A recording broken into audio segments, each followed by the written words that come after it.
నమస్తే అండి. మీరు నిద్రలో దగ్గుతున్నారా?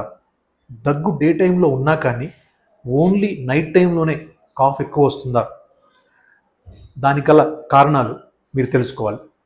సో, నిద్రలో దగ్గు రావటానికి మెయిన్ కారణం వచ్చేసి పోస్ట్ నేసల్ డ్రిప్ అంటాం.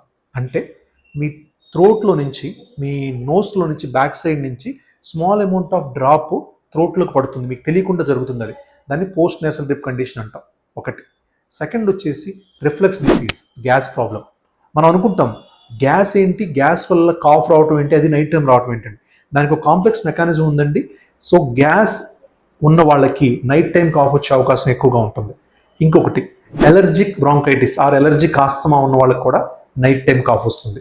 Last but not the least, ఎవరికైతే elderly patient more than 40-50 years ఉన్న వాళ్ళకి ఎక్కువగా నైట్ టైం కాఫ్ వస్తుందంటే లెఫ్ట్ వెంట్రికులర్ ఫెయిల్యూర్, అంటే హార్ట్ ఫంక్షన్ సరిగా లేని వాళ్ళకి కూడా నైట్ టైం కాఫ్ వస్తుంది. ఈ 4 ఇంపార్టెంట్ కాజెస్ గుర్తుంచుకోవాలండి.